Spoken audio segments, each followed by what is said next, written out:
उपस्थित श्रोतेवर्ग आणि सन्माननीय बंधू भगिनी, आज मी आपल्यासमोर जो विषय मांडणार आहे तो विषय आहे सावरकरांचं सामाजिक आणि राजकीय चिंतन. सावरकरांचा सामाजिक आणि राजकीय चिंतन या विषयात विचार करत असताना खरं तर 2-3 कालखंडामध्ये आपण विचार करायला हवा. 1924 साली सावरकरांची अंदमानच्या तुरुंगातून सुटका झाली आणि त्यानंतर त्यांना रत्नागिरीमध्ये स्थानबद्ध करण्यात आलं. याच काळामध्ये डॉक्टर बाबासाहेब आंबेडकर महाडच्या सत्याग्रहाच्या पूर्वतयारीत होते आणि त्यानंतरचा सत्याग्रह काळाराम मंदिराचा सत्याग्रह आपल्याला सगळ्यांना माहिती आहे. सावरकरांचं सामाजिक आणि राजकीय चिंतनाचे संदर्भ हे साधारण 1924 सालापासून सुरू होऊन 1966 सालापर्यंत प्रवासाची मांडणी मी करणार आहे. आज देशभरामध्ये आपण जर परिस्थिती बघितली असेल तर विघटनकारी शक्ती ह्या अधिक जोमाने काम करतात आणि अशावेळी देश अखंड राहावा यासाठीचे प्रयत्न अधिक मोठ्या प्रमाणामध्ये होण्याचे गरजेचे आहे. आणि सावरकरांच्या चिंतनाकडे पाठीमागे वळून बघण्याचं एकमेव कारण असं आहे की ज्यावेळेस सावरकर रत्नागिरीमध्ये स्थानबद्ध होते त्यावेळेस सावरकर हे एका अर्थाने सामाजिक परिवर्तनाची एक मोठी भूमिका देशभरामध्ये घेत होते. एका बाजूला डॉक्टर बाबासाहेब आंबेडकर हे साधारण 1924 साल तसं एका अर्थाने महत्त्वाचं आहे. 1924 साली डॉक्टर बाबासाहेब आंबेडकर, महात्मा गांधी आणि सावरकर हे सर्व त्रिभूती एका अर्थाने समरसतेच्या चळवळीला पाठिंबा देणारे होते. सावरकर एका अर्थाने हिंदूंशी बुद्धिप्रामाण्यवादी भूमिकेतनं सगळ्या हिंदू समाजाला जागृत करण्याचा प्रयत्न करत होते, तर महात्मा गांधी त्या अर्थाने पंचमवर्णाची बाजू घेऊन आपली समरसतेची बाजू मांडत होते. त्याच वेळेस डॉक्टर बाबासाहेब आंबेडकर हे उद्धारे आत्मानाम या बाजूने खरंच आपल्या समरसतेच्या विषयामध्ये आग्रह धरत होते. सावरकरांनी याच काळामध्ये रत्नागिरीमध्ये पतित पावन मंदिराची बांधणी केली आणि पतित पावन मंदिराच्या बाबतीमध्ये एक आक्षेप असा नक्की केला जातो की सावरकरांनी वंचितांसाठी, दलितांसाठी एक स्वतंत्र मंदिर बांधलं, पण त्याचवेळी सावरकरांनी रत्नागिरी जिल्ह्यातल्या 500 हिंदू मंदिरांना अस्पृश्यांना प्रवेश मिळावा अशा प्रकारची चळवळ सुरू केली. काही जुनी कागदपत्रं जर आपण पाहिली तर शंकराचार्य कुर्तकोटी, डॉक्टर मुंजे, बॅरिस्टर जयकर ही सर्व मंडळी एका अर्थाने देशभरातल्या वेगवेगळ्या हिंदू मंदिरांच्या संस्थानांना आणि विश्वस्तांना अशा प्रकारचं आवाहन करत होतं. आणि असे अनेक प्रकारची कागदपत्रं आत्ता अभिलेख या वेबसाईटवर उपलब्ध आहेत. त्यामुळे सावरकरांच्या या चळवळीचा जो भाग आहे की एका बाजूला ज्यावेळेस ते महाडचा सत्याग्रह सुरू झाला आणि दुसऱ्या बाजूला 1930 साली ज्यावेळेस काळाराम मंदिराचा सत्याग्रह सुरू झाला त्यावेळेस पतित पावन मंदिर खुलं गेलं. काँग्रेस याच वेळीच काँग्रेसच्या अधिवेशनात महर्षी विठ्ठल शिंदे यांनी अस्पृश्यता निवारणाचा ठराव मंजूर केला. याच काळामध्ये हिंदू महासभेच्या अधिवेशनामध्येही अस्पृश्यता निवारणाचा ठराव मंजूर झाला आणि त्यामुळे ही एका अर्थाने सावरकरांची आणि आंबेडकरांची एका अर्थाने एकमेकांना अशी समांतर भूमिका खरं तर सामाजिक समरसतेच्या विषयामध्ये राहिलेली आहे. आणि ती समांतर भूमिका सामाजिक समरसतेच्या संदर्भात त्याचा उल्लेख आपण खरं तर आवर्जून करायला हवा. म्हणजे एका बाजूला सावरकर हे एका अस्पृश्य मुलीला दत्तक घेऊन तिच्या शिक्षणाची व्यवस्था करत होते आणि त्या प्रकारच्याच सगळ्या प्रकारचं लिहिणं, वाचणं, शिकवणं सावरकरांच्या प्रयत्न चालू होते. दुसऱ्या बाजूला चोखामेळा संतासारख्याचं महत्त्व सावरकर हे एका अर्थाने समाजाला पटवून देत होते. सावरकरांच्या कवितेत एक भावलेली ओळ अत्यंत महत्त्वाची आहे, ममतेच्या, समतेच्या सृजन रक्षणाला. सावरकर या सगळ्या विषयाला एका अर्थाने तार्किकदृष्ट्या आणि भावनिकदृष्ट्या हिंदू समाजाला समरसतेचं, अस्पृश्यता निवारणाचं आवाहन करतं. आणि अगदी सावरकरांनी या सगळ्या नागपूरच्या अधिवेशनामध्ये येत्या 5 वर्षामध्ये अस्पृश्यता निवारणाचा प्रश्न आपण तडीस न्यायला हवा अशा प्रकारची भूमिका घेतली. हे सावरकरांचं वैशिष्ट्य आहे. म्हणजे आपण अगदी ओळीने जर सगळी कर्णावतीचं अधिवेशन पाहिलं, नागपूरचं अधिवेशन पाहिलं, भागलपूरचं अधिवेशन पाहिलं, सावरकरांची सगळी अध्यक्षीय भाषणं जर वाचली तर सावरकरांच्या अध्यक्षीय भाषणामध्ये या सगळ्या सामाजिक समरसतेचा प्रचंड आग्रह धरला. म्हणजे अगदी हिंदू महासभेची लोणावळा शाखा या शाखेने अस्पृश्य विवाहासाठी घेतलेला पुढाकार आणि त्याच्या सगळ्या केलेला खर्च याचे तपशीलही आता इतिहासामध्ये सापडायला लागलेले आहेत. किंवा त्याच वेळेस सावरकरांनी अशा प्रकारचा जर एखाद्या अशा प्रकारच्या भूमिकेला कोणी जर सकारात्मक वातावरण निर्मिती करत असतील तर सावरकर त्याच्याशी पाठीशी उभे राहिलेत. त्या काळातल्या संतांनाही त्यांनी ते आव्हान केलं आहे सावरकरांनी. हा एक सावरकरांची प्लस पॉईंट. म्हणजे हिंदू मुस्लिम ऐक्याचा एक प्रश्न सगळ्या देशाच्या राजकारणाच्या पटलावर एकत्र येत होता आणि त्याच वेळेस पाकिस्तान वेगळं होऊ पाहतंय अशा प्रकारची एक भूमिका महम्मद अली जिना मांडत होते.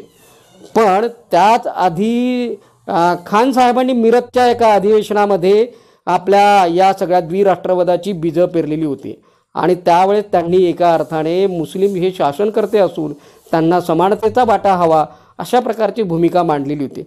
या भूमिकेला हिंदू महासभेने विरोध केलाच आणि अन्यानी केला. काँग्रेसने कदाचित याचं लांगुल चालनाचं धोरण स्वीकारलं असेल.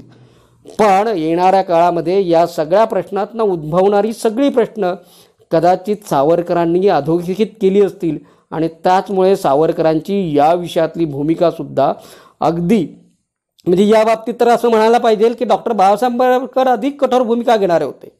सावरकर एका अर्थाने 1941च्या अधिवेशनामध्ये कर्णावतीचं जे काही हिंदू महासभेचं अधिवेशन झालं त्या अधिवेशनामध्ये अखंड भारताची कल्पना मांडत होते. ती काही 1941च्या अधिवेशनात त्यांनी फक्त मांडली नाही. 1920 साली अंदमानच्या तुरुंगात असताना कैद्यांसमोर त्यांनी एक देश, एक जात, एक धर्म, एक भाषा अशाही प्रकारची मांडणी केली होती. आणि पुण्यभूमी, पितृभूमी, हिंदूभू अशा प्रकारची ती हिंदुत्वाची मांडणी करतात. विशेष म्हणजे रिपब्लिकन पक्षाची स्थापना करताना हिंदू या विषयाची व्याख्या आणि या सगळ्या संपूर्ण राष्ट्राची कल्पना यावी अशा अर्थाची मांडणीसुद्धा डॉक्टर बाबासाहेब आंबेडकरांनी केलेली आहे. घटनेमध्ये सुद्धा डॉक्टर बाबासाहेब आंबेडकरांनी याचा आधार घेतलेला आहे. आणि त्यामुळे सामाजिक समरसता किंवा या सगळ्या येणाऱ्या आंतरराष्ट्रीय प्रश्नांच्या विषयात ज्या प्रकारची भूमिका सावरकरांनी घेतली आहे ती अतिशय उल्लेखनीय आहे. आज आपण ज्या प्रकारच्या राजकारणामध्ये आपण बघतोय की आरक्षणाच्या भोवती देशभरात चाललेली आंदोलनं असतील किंवा राजकीय वातावरणात निवडणुकीच्या निमित्ताने पश्चिम बंगालमध्ये आपण अनुभवलेलं काही वातावरण असेल किंवा अगदी काल परवा अगदी इस्रायलवर झालेला हल्ला असेल, या सगळ्यांची आपण जर उजळणी सावरकरांच्या चिंतनामध्ये विचारामध्ये जर करायची ठरवली तर सावरकरांचं दूरदृष्टीपण आणि त्या याच्यातलं त्यांचं रणनीतिकार म्हणून जे काही म्हणणं होतं ते आपल्या सगळ्यांना नक्की उपयोगाला पडू शकतं. सावरकरांचे आजही पैलू अनेक अज्ञात आहेत, पण या अज्ञात पैलूविषयी आपण फार कमी चर्चा या काळामध्ये केलेली आहे. म्हणजे अगदी 1953 साली 23 जून 1953 साली काश्मीर प्रश्नाविषयी सावधगिरीचा इशारा पंडित नेहरूंना सावरकरांनी दिलेला होता आणि तो इशाराची चर्चा आता आपण आज करतो. 370 कलम संपुष्टात आल्यानंतर सावरकरांनी दिलेल्या सावधगिरीच्या सल्ल्याच्या विषयातली चर्चा आपण आज करतो आहोत. अगदी समतेच्या मूल्यांना अनुसरून धोरण करणारे सावरकर हे अर्थाने ग्रेट असेल. सावरकरांनी आपल्या अध्यक्षीय भाषणामध्ये तर एकात्म अखंड भारताची मांडणी केलीच, पण 1942 साली त्यावेळेस त्यांनी मुस्लिम लोकसंख्येच्या बरोबरीने काश्मीर प्रश्नाविषयी चर्चा केली आणि त्यामुळे सावरकरांचं हे वेगळंपण आहे. सावरकरांना जर आपण समजून घ्यायचं म्हटलं तर कसं समजून घ्यायचं, तर अनेकदा सावरकर आपण अगदी तुकड्या तुकड्यात समजून घेतो की सावरकरांनी मार्सेलिसच्या बोटीमधनं वारलेली उडी असेल आणि त्यामुळे आंतरराष्ट्रीय स्तरावर त्या प्रकारामध्ये ज्या झालेली जागृती असेल ती एक आपण बाजू समजून घेतो, किंवा सावरकरांना 2 जन्मठेपेच्या शिक्षा झाल्या, काळ्या पाण्याच्या शिक्षा झाली म्हणून तो दुसरा भाग आपण समजून घेतो आणि तिसरा भाग आपण समजून घेतो की त्यांच्या अंदमान तुरुंगातले दिवस, चौथा भाग आपण समजून घेतो की तो रत्नागिरीच्या स्थानबद्धतेचा दिवस. पण एका बाजूला जर देशाच्या समग्र प्रश्नाविषयीचं खोलवर चिंतन आणि एका अर्थाने एकात्म भावनेतनं केलेला विचार जर सावरकरांचा असेल तर तो सावरकरांनी परिपूर्ण विचार केला होता. सगळ्याच आघाड्यावर अनेक प्रश्नांना आपल्याला सामोरं जावं लागणार आहे अशी सावरकरांची मांडणी होती आणि त्यामुळे सावरकरांनी सैनिकीकरणाचा मुद्दा हाताळला, सावरकरांनी धर्मांतरणाचा मुद्दा हाताळला, सावरकरांनी या देशामध्ये हिंदू राष्ट्र असावी ही मुद्दा हाताळला, सावरकरांनी या देशामध्ये अस्पृश्यता निवारणाचाही मुद्दा हाताळला आणि सावरकरांनी याच वेळेस विज्ञान धर्माची कास धरावी अशा प्रकारची मांडणी केली. इतकंच नव्हे तर यंत्रयुगाची कास आपण धरायला हवी आणि वेळ प्रसंगी अगदी वाटलं तर धर्मग्रंथाचं दास्य हे आपण झुगारून द्यायला हवं अशी सावरकर मांडणी करतात. महम्मद अली जिना एका अर्थाने पाकिस्तानच्या मागणीचा जोर धरत होते आणि त्या मागणीला विरोध करायला काँग्रेस अपुरी पडत होती.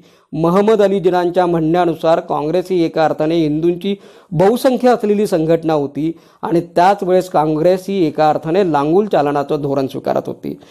सावरकर सावधगिरीचा इशारा सातत्याने देत होते आणि अगदी आपल्याला जरा बघितलं तर भागलपूरच्या अधिवेशनावर सावरकरांच्या बंदी घातली आणि अगदी स्वतंत्र म्हणजे सावरकरांच्या बाबतीत एक आणणे आपल्याला नक्की असं म्हणता येईल. साधारण 1939, 40, 41, 42 या 4 वर्षामध्ये सावरकरांना इंग्रजांनी ज्या पद्धतीने वागवलं म्हणजे सावरकरांनी एक लेख लिहिला आणि त्या लेखाबद्दलची चर्चा त्यावेळेच्या गृह मंत्रालयाने इतक्या खोलवर केली की त्या सावरकरांच्या चर्चाची सगळी पत्रोत्तरं आज वेबसाईट्सवर उपलब्ध आहेत. आणि मग सावरकरांनी हे लिखाण राजकीयदृष्ट्या लिहिणं अयोग्य आहे आणि सावरकरांच्या या लिखाणातनं पुन्हा भारतीय स्वातंत्र्य चळवळीला अधिक बळ मिळेल अशा प्रकारची भीती त्यावेळेच्या त्या सरकारी अधिकाऱ्यांना वाटत होती आणि म्हणून त्याच्यासाठीचा सावरकरांना चेतावणी देणारं एक पत्र त्यांना लिहिलं. बरं, सावरकरांनी त्या पत्राचा खुलासाही केला आणि त्या खुलासा करताना सावरकरांची कुठलीही भूमिका हे एका अर्थाने आपल्या देशाच्या स्वातंत्र्याला पूरक अशीच होती आणि त्याच्यामुळे हे सावरकरांचं वैशिष्ट्य आहे.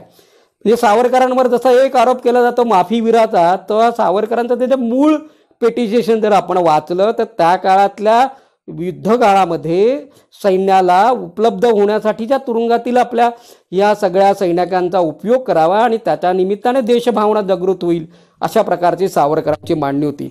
सावरकरांनी ही मागणी कधीच स्वतःसाठी केलेली नव्हती. शेवटच्या पत्राच्या पॅराग्राफमध्ये ते असं म्हणतात की ही जर तुम्हाला वैयक्तिक माझी मागणी वाटत असेल तर अशा प्रकारची कुठलीही मागणी आपण मान्य करू नये. हा सावरकरांचा स्वाभिमान आहे. मला वाटतं सावरकरांकडे आपण एका अर्थाने बघितलं पाहिजे.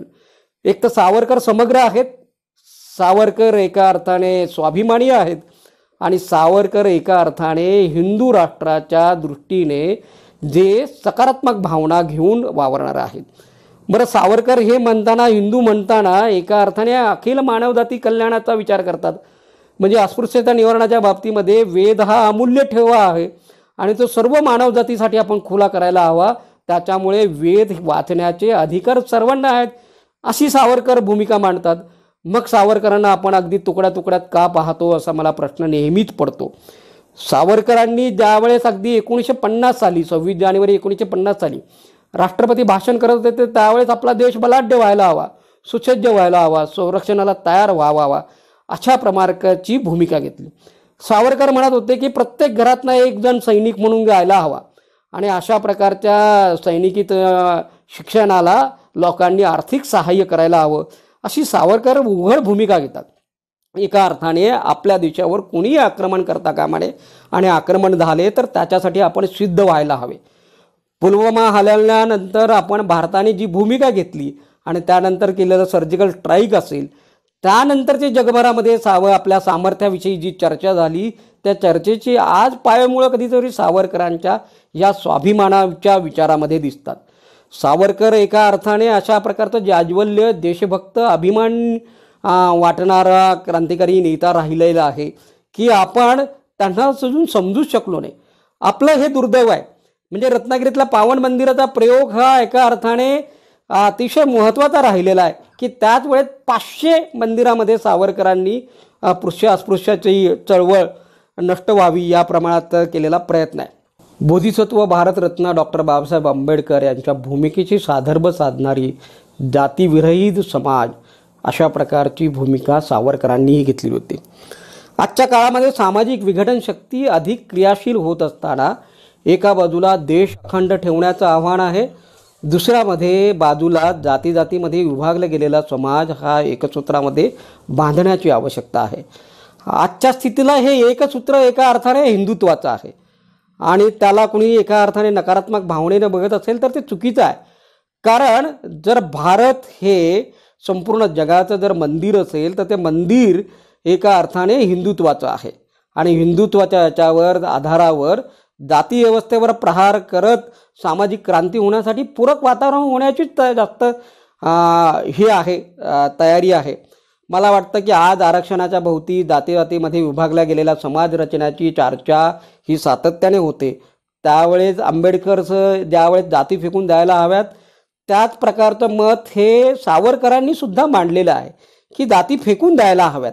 आणि त्या प्रमाणामध्ये वेद साहित्यसुद्धा हे कुठल्या विशिष्ट जातीचं मक्तेदारी नाही आहे आणि वेदामधलं ज्ञान हे संपूर्ण विश्वाच्या याच्यासाठी उपलब्ध करायला हवा अशा प्रकारची ती मांडणी करतायत.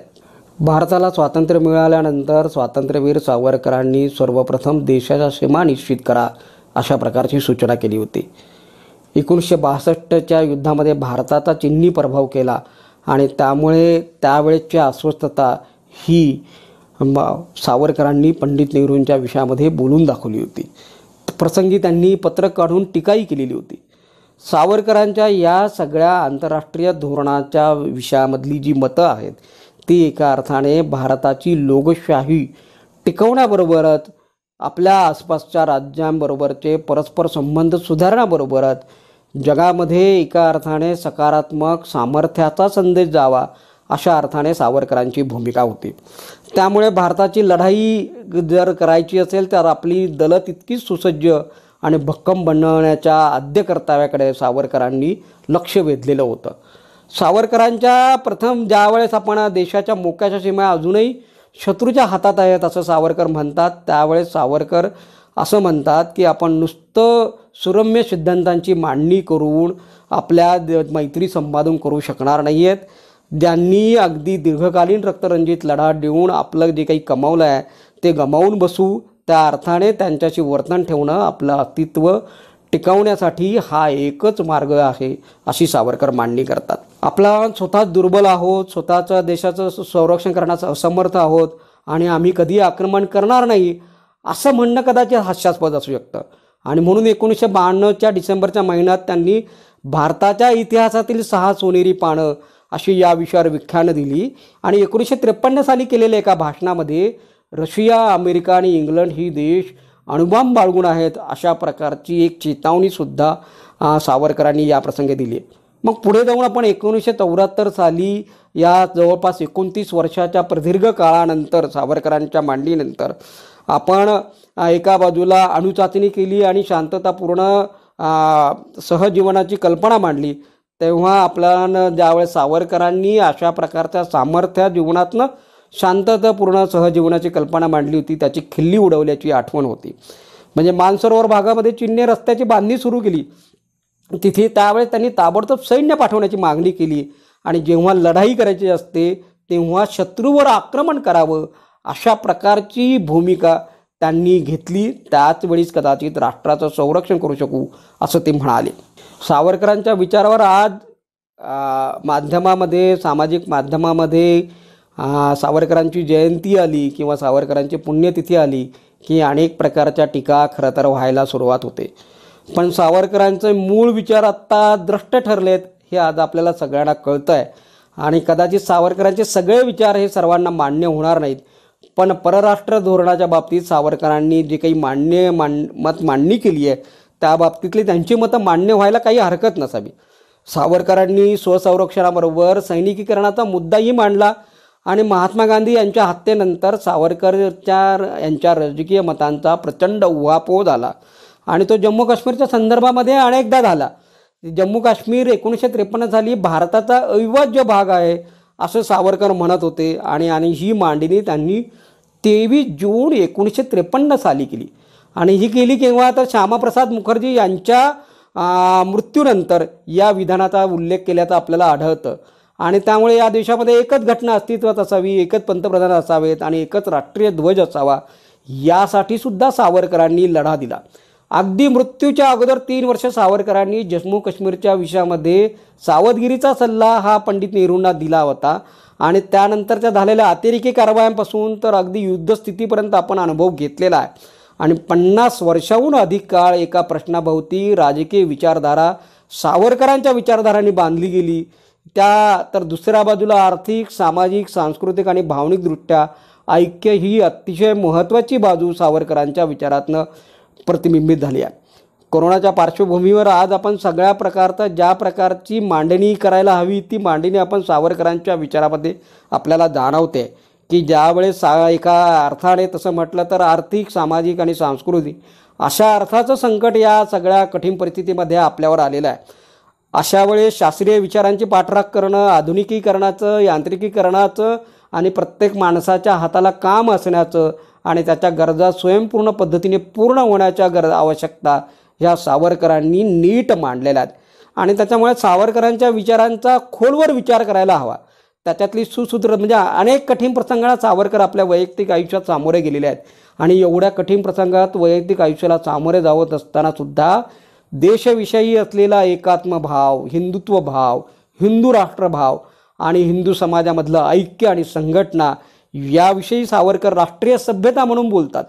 आणि राष्ट्रीय सभ्यतेचा विषय हा खरं तर हिंदुत्वाशी जोडलेला आहे. आणि सामाजिक परिस्थितीमध्ये हे राष्ट्रीय सभ्यता, हिंदुत्व या अर्थाने आपल्याला अतिशय आवश्यकता आहे. आणि त्याच्यामुळे मानवाच्या भल्यासाठी अशा प्रकारच्या राष्ट्रीय सभ्यतेचा आपल्याला नक्की अंगीकार करायला हवा आहे. त्याच्यामुळे हिंदू धर्म जर कुठल्या रूढी परंपरामध्ये अडकलेला असेल तर तो चौकटीत अडकणार नाही आणि बदलत्या समाजाला पोषक होईल अशा प्रकारची भूमिका सावरकरांनी घेतली. आणि त्यांनी असं म्हटलं, हा मूळ हिंदू धर्माचा स्वभावच आहे. पारतंत्र्यातनं सुटका झाली याचा अर्थ असा होत नाही की बंदिवासातून आमची सुटका झाली आहे. आपली समाजरचना विस्कळीत झाली आहे आणि त्या सगळ्या समाज विस्कळीत झालेल्या विस्कळीत समाजरचनेला जर स्थिर स्थावर करायचं असेल तर दायित्व आणि स्वातंत्र्याचा उपयोग आपल्याला आपल्या सामर्थ्यावर आणि पराक्रमावर घेता आला पाहिजे. आणि त्याच्यामुळे पराक्रमाशी मी लढता लढेल, मरेल आणि उपवास करणार नाही अशा प्रकारची भूमिका सावरकरांनी घेतली. आणि त्यामुळे अशा प्रकारचं त्याग करण्याचं आव्हान ते तरुणांना करतात. आणि त्यासाठी ते सैनिकी शिक्षण आवश्यक असल्याचं, अनिवार्य असल्याची आपली मांडणी करतात. आणि त्यामुळे भारताचं सैनिकीकरण आणि औद्योगिकीकरण या विषयात त्यांना अपरंपार महत्त्व वाटत होतं. सैनिकीकरणाचा आग्रह जसा सावरकरांनी धरला याची महाराष्ट्र सैनिक मंडळाच्या एका भाषणात होते. आणि त्याप्रमाणे आपल्या स्वातंत्र्याचं रक्षण आपणच करायला हवं अशी भूमिका सावरकर मांडताना आपल्याला एक पाल्य तरी देशाच्या रक्षणासाठी आपण पाठवला पाहिजे असा आग्रह धरतात. धर्मांतर या विषयावर बोलताना सावरकर अतिशय सावधगिरीचा सल्ला देतात. आणि परकीय मिशनरी आपल्या देशामध्ये पैसा ओतून अशा प्रकारचं धर्मांतर करत आहेत अशा प्रकारची चेतावना ते सातत्याने देत होते. आणि त्यामुळे त्यांनी शुद्धीकरणाची चळवळ उभी केली आणि अगदी रोटीबिटी व्यवहारासाठी सकारात्मक वातावरण निर्माण होईल असं पाहिलं. या काळामध्ये त्यांनी अगदी कीर्तनकार समाजाचे यांचं मोठं स्थान समाजामध्ये असल्यामुळे त्यांनी आपल्या धर्मावर आक्रमण होत असताना त्यांच्या जबाबदारीची जाणीव करून दिली आहे. आणि हिंदू महासभेच्या अधिवेशना काळामध्ये त्यावेळेस पांचालकर महाराजांसारख्याही कीर्तनकारांचा या सगळ्या हिंदू संघटना आणि ऐक्य वाढवण्याच्या दृष्टीने त्यांनी जी काही भूमिका मांडली त्या भूमिकेंना त्यांनी अनुसरून अशी मदतच केली. ख्रिश्चन मिशनऱ्यांच्या कारवायांना पायाबंद घालण्याची त्यांनी अपेक्षा वारंवार व्यक्त केली. आणि आपल्या स्वातंत्र्याचं रक्षण करण्यासाठी सर्व ठिकाणची खबरदारी म्हणजे आपण जर बघितलं तर सावरकर एका अर्थाने धर्मांतराच्या प्रश्नावर बोलत होते. सावरकर एका अर्थाने आपल्याच देशामध्ये असलेल्या हिंदू मुस्लिम ऐक्याच्या प्रश्नांच्या आव्हानाविषयी चर्चा करत होते. सावरकर एका बाजूला औद्योगिकीकरणाविषयी चर्चा करत होते. सावरकर एका बाजूला विज्ञानाविषयी चर्चा करत होते. सावरकर एका बाजूला सामाजिक समतेविषयी चर्चा करत होते. त्यामुळे सर्वच आघाड्यांवर एकाच वेळी विचार करणारे क्रांतिकारक एका अर्थाने सावरकर आपल्याला माहिती आहेत. आणि सावरकरांनी असं म्हटलं आहे की ज्यावेळेस धर्मांतर होतं त्यावेळेस राष्ट्रांतर होतं. त्यामुळे राष्ट्रीय इतिहास, राष्ट्रीय भावना आणि राष्ट्रीय विचार बदलतात. त्यामुळे त्यांनी धर्मांतराला विरोध केला. मला वाटतं की सावरकरांनी अगदी घटना समितीकडे सुद्धा सूचना केल्या होत्या. म्हणजे देशाचं नाव भारत ठेवावं, हिंदी राष्ट्रभाषा करावी आणि नागरलिपी ही राष्ट्रलिपी करावी. मला वाटतं त्या सगळ्या घटना म्हणजे समितीने आपल्या स्वीकारलेल्या आहेत. सावरकरांची आणि आंबेडकरांची मतं अनेक ठिकाणी या सगळ्या विषयामध्ये मिळतीजुळती होती. सावरकरांचा आणि आंबेडकरांचा विचार एका अर्थाने समांतर राहिला आहे. सामाजिक परिवर्तनाच्या बाबतीमध्ये अतिशय समांतर राहिला. म्हणजे आपण जर विचार केला तर 1935 साली येवल्याला मी हिंदू धर्मामध्ये जन्माला आलो तरी हिंदू धर्मामध्ये मरणार नाही अशी आंबेडकरांनी घोषणा केली. आणि त्यावेळेस एक प्रचंड अस्वस्थता देशभरामध्ये हिंदू सवर्ण समाजामध्ये पसरली. आणि सावरकरांच्या या मताला काहीतरी विरोध करायला हवा अशा प्रकारची एक भावना निर्माण झाली. सावरकरांच्या म्हणजे आंबेडकरांच्या मताला काही विरोध करावा अशा प्रकारची एक भावना निर्माण झाली. पण मग आंबेडकरांच्या या सगळ्या 1935 ते 1956 या सगळ्या 21 वर्षाच्या काळामध्ये सावरकरांनी प्रत्यक्ष कृतिशील प्रयत्न सामाजिक समरसतेच्या दृष्टीने किंवा स्पृश्यास्पृश्य चळवळ या त्यामध्ये अस्पृश्यता निवारण करण्याच्या दृष्टीने केलेले असेल ते प्रयत्न अतिशय उल्लेखनीय राहिलेत. कदाचित याच काळामध्ये जर सावरकर आणि आंबेडकर जर एकत्र राहिले असते तर कदाचित हिंदू समाजामधला मोठा प्रश्न हा निकाली निघाला असता. दुर्दैवाने सावरकरांची आणि आंबेडकरांची भेट ही पतित पावन मंदिराच्या उद्घाटनाच्या निमित्ताने होणार होती. पण त्याच वेळेस नेमकी आंबेडकरांना एक महत्त्वाचा खटला आल्यामुळे आंबेडकर त्या काळामध्ये तिथे पोहोचू शकले नाही. एका ठिकाणी सावरकरांची आणि आंबेडकरांची भेट झाल्याचा उल्लेख आहे, पण त्याच्यातला चर्चेचा तपशील अजून माझ्या फारसा वाचनात आलेला नाही आहे. पण जर दोघांचा कालखंड पाहिलात, दोघांच्या काळातल्या राजकीय चळवळी पाहिल्यात आणि सगळ्या मांडणी पाहिल्यात तर एकमेकांना परस्पर पूरक अशा प्रकारची भूमिका अनेक ठिकाणी सावरकरांनी घेतली आहे. आणि सावरकरांनी अनेक ठिकाणी आंबेडकरांच्या मांडणीचा उल्लेख उदाहरणं आपापल्या म्हणजे समग्र वाङ्मय सावरकरांचं जर आपण पाहिलं तर असे अनेक संदर्भ आपल्याला सावरकरांचे दिसतात की ज्यांना आंबेडकरांच्या एकूण बुद्धिमत्तेबद्दल तर म्हणजे काही शंका नव्हती, पण आंबेडकरांनी केलेल्या मांडणीबद्दलही त्यांचं सकारात्मक मत होतं असं आपल्याला दिसून येतंही. मला वाटतं की दुसरी गोष्ट म्हणजे आज आपलं जे काही धोरण बदललं आहे म्हणजे दहशतवादाच्या बाबतीत आपण जे धोरण बदललं आणि आपलं पूर्वी धोरण हे एका अर्थाने डिफेन्सप्रमाणे होतं आणि आज आपण ऑफेन्सिव्ह डिफेन्स या धोरणाप्रमाणे खरं तर दहशतवादाला उत्तर देतो.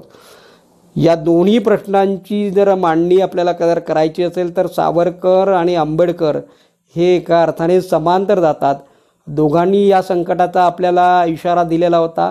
आपण वेळीच खरं तर त्या विषयाची खबरदारी घ्यायला हवी ती. आणि त्यामुळे आज ज्यावेळेस पुलवामामध्ये आपल्यावर एक हल्ला झाल्यानंतर भारताने प्रथम हल्ला केला आणि त्यामुळे आपण आज त्या चौकटीला छेद देऊ शकलो. मला वाटतं की सावरकरांचं आयुष्य या अर्थाने आपण गाईडलाईन म्हणून बघावं. सावरकर एका अर्थाने संवेदनशील कवी, लेखक, रणनीतिकार म्हणून आपल्याला सगळ्यांना माहिती आहेत. पण दुसऱ्या बाजूने सावरकर एका अर्थाने एकाच वेळेस अनेक प्रश्नांची एकत्रित सुसूत्र पद्धतीने मांडणी करत देशाच्या सामाजिक आणि राजकीय चिंतनाला योग्य दिशेने घेऊन जाण्याचा प्रयत्न करत होते हे आज कुणीही नाकारणार नाही. सावरकरांच्या एकूण वेगवेगळ्या पैलूंची आपण सर्वांनी चर्चा केलेली आहे.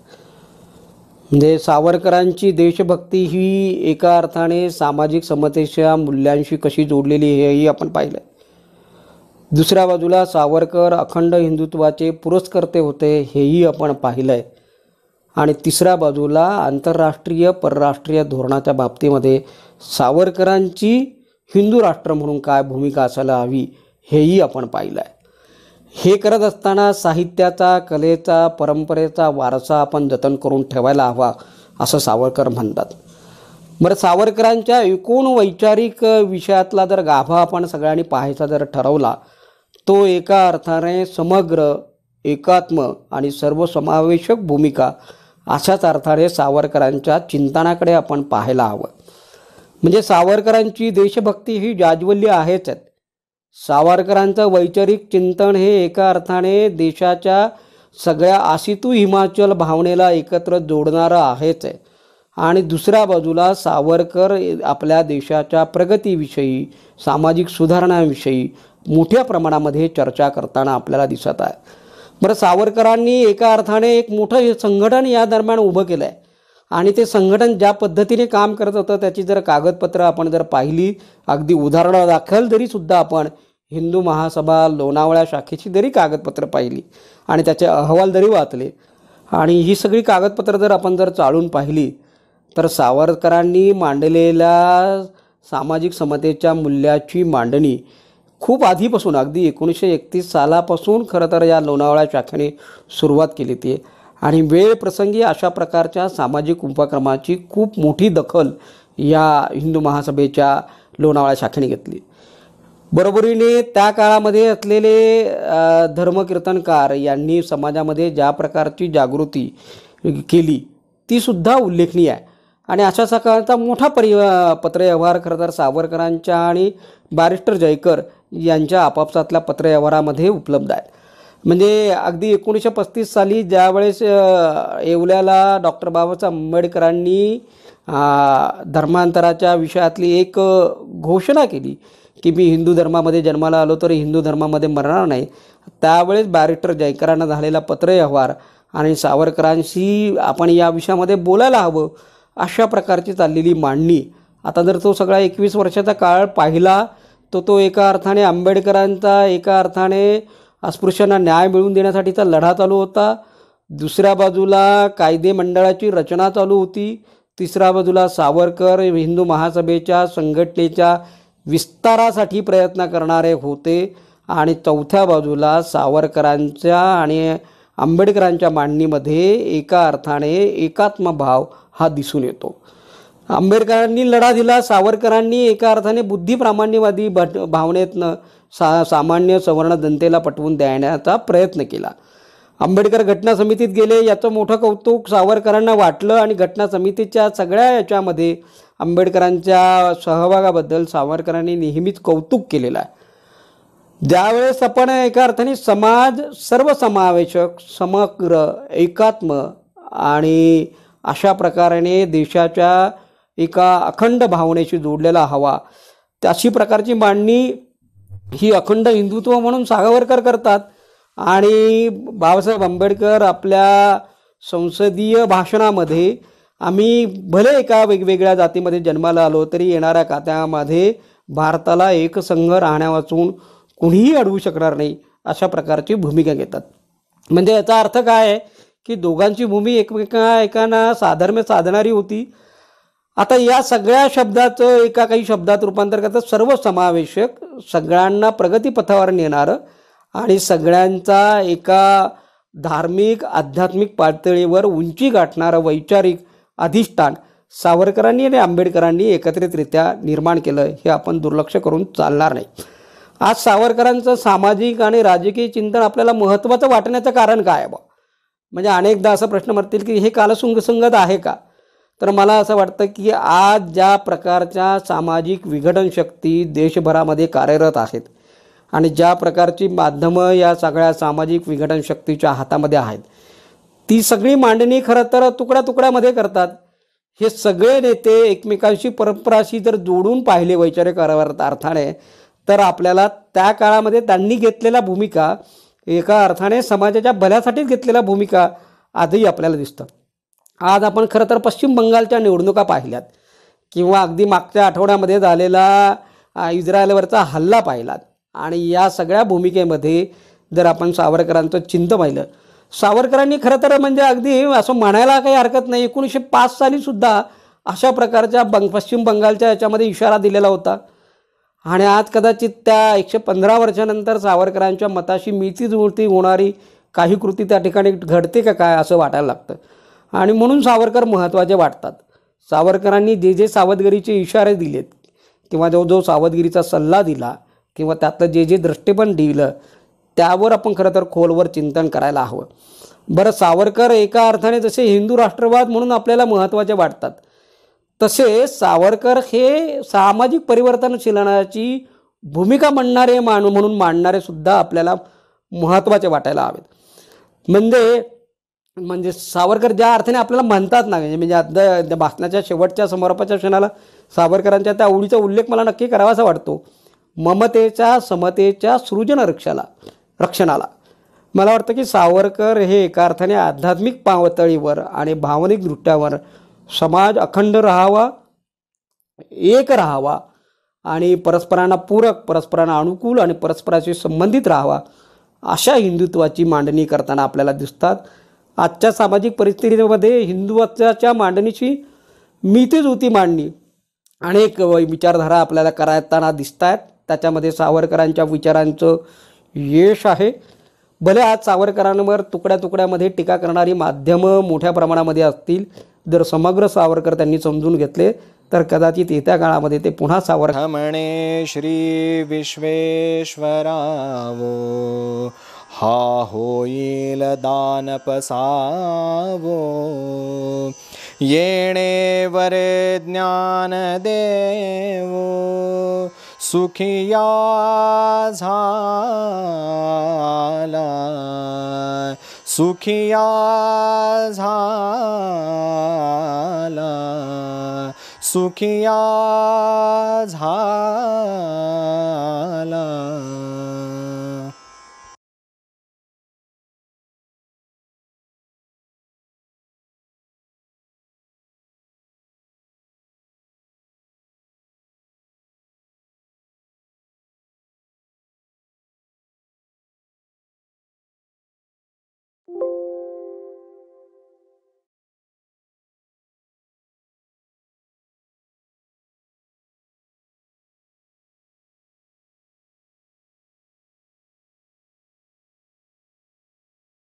Thank you.